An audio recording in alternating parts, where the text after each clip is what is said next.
নমস্কার সবাইকে। সম্পার পাঁচফোড়নের গল্প রান্নাঘরে আপনাদের স্বাগত জানাই। যারা ফেসবুক থেকে দেখছেন তাদের ফলো ও লাইক করার অনুরোধ জানাই, আর যারা আমার চ্যানেলটি এখনও সাবস্ক্রাইব করেননি তাদের সাবস্ক্রাইব করে পাশে থাকা বেল আইকনটি প্রেস করার অনুরোধ জানাই, যাতে আমি কোনো নতুন রেসিপি দিলে আপনাদের কাছে নোটিফিকেশন পৌঁছে যায়। বানাবো সম্পূর্ণ নিরামিষ এবং খুবই সুস্বাদু একটি রেসিপি, ছানা পটলের রসা। এই ছানা পটলের রসা বানাবার জন্য আমি এখানে 6টা পটল কেটে নিয়েছি, ছাড়িয়ে ভালো করে এই দুটো মুখ একটু করে কেটে নিয়েছি। আর নিয়েছি হাফ কিলো দুধের ছানা, যেটা আমি বাড়িতেই তৈরি করেছি। নিয়েছি কিছুটা আদার টুকরো ও 6টা মতন কাজু, একটু গুঁড়ো দুধ, একটু টমেটো। এই ছানাটিকে প্রথমে আমি ভালো করে একটু মশলা দিয়ে মেখে কিছু ছোট ছোট বড়া তৈরি করে নেব।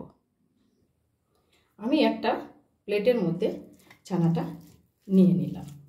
এবার ছানার মধ্যে আমি একে একে দিয়ে দেব 2 চামচ মতন ময়দা,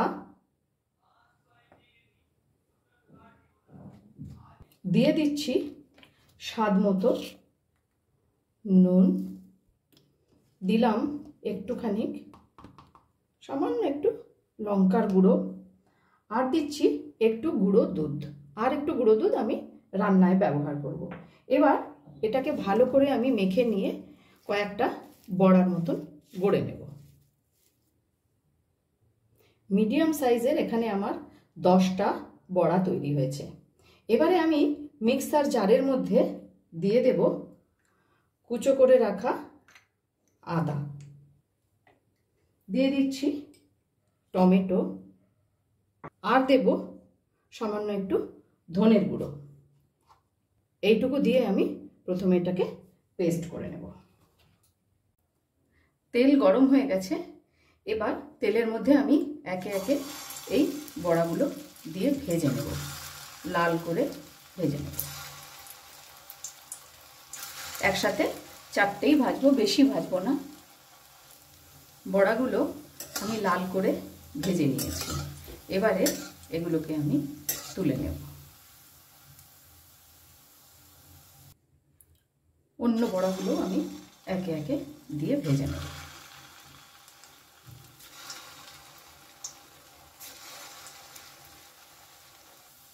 এই বড়াগুলো ভাজা হয়ে গেছে, এবার আমি তুলে নেব।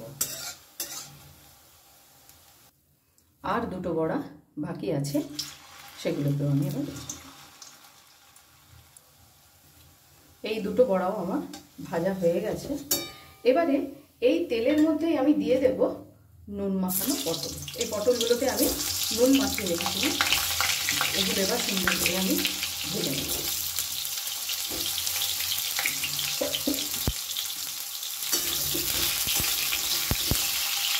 একটু ঢাকা দিয়ে ঢাকাটা খুলে নিই, উল্টে পাল্টে একটু ভাজতে হবে।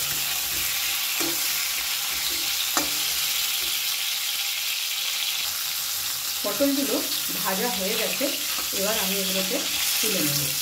যেহেতু পটলগুলোতে আমি হলুদ দিইনি তাই একটু সাদা সাদা লাগছে, কিন্তু পটলগুলো ভাজা হয়ে গেছে।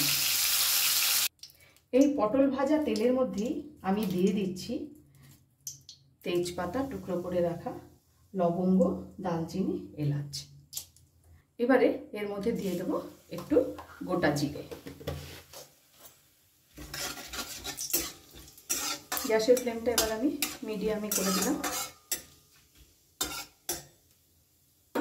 এখন দেব সেই বেটে রাখা মশলা, টমেটো, ধনের গুঁড়ো ও আদা। আমি কিন্তু খুব কমই জিরের গুঁড়ো ব্যবহার করি, আমি ধনের গুঁড়োটাই বেশি ব্যবহার করি, তাই জিরের গুঁড়ো এখানে আমি দিইনি। এবারে দেবো এর মধ্যে স্বাদ মতো নুন। পটলেও আমি নুন দিয়েছি, তবু এখানে একটু নুন দিতে হবে। আর দেব হলুদ,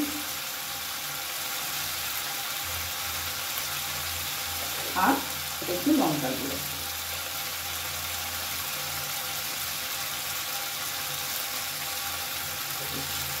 এবারে আমি এটাকে কষিয়ে নেব। গ্যাসের ফ্লেমটাকে আমি এই সময় লোতে করে রেখে একটু চাপা দিয়ে এটাকে কষাবো। ততক্ষণ আমি কাজু আর গুঁড়ো দুধটা বেটে নেব। ঢাকাটা খুলে এবার আমি এটা একটু দেখে নেব।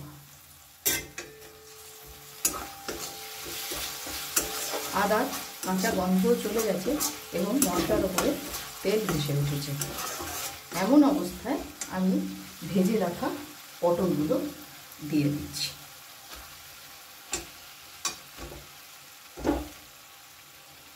আর দেব সামান্য একটু চিনি। নিরামিষ তরকারিতে একটু মিষ্টি আর একটু ঘি না হলে ঠিক ভালো লাগে না, টেস্টটা সেইভাবে আসে না।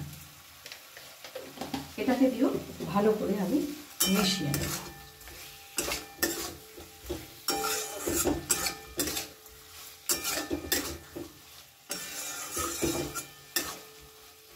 মিশিয়ে নিয়েছি, এবার একটু চাপা দিয়ে দেব।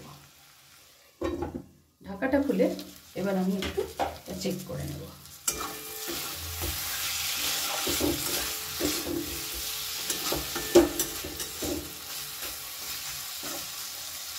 এখন আমি এর মধ্যে দিয়ে দেব যে কাজু আর গুঁড়ো দুধ দিয়ে আমি যেটা পেস্ট করলাম।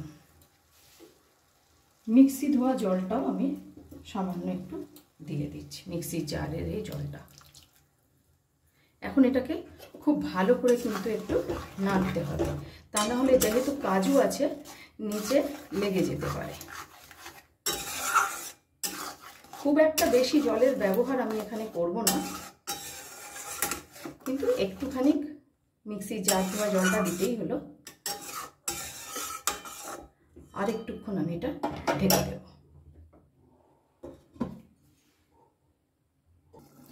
5 মিনিট পর ঢাকাটা খুলে একবার একটু দেখিনি পটলটা কতটা সেদ্ধ হলো, কারণ পটলটা আমি ভালো করে ভেজে রেখেছিলাম, সেদ্ধ হতে খুব একটা সময় নেবে না। হ্যাঁ, পটলটা নরম হয়ে গেছে। এবারে এর মধ্যে দিয়ে দেবো আমি ভেজে রাখা ছানার বড়াগুলো, কিন্তু বড়াগুলো দিয়ে আমি বেশিক্ষণ এটাকে রাখবো না।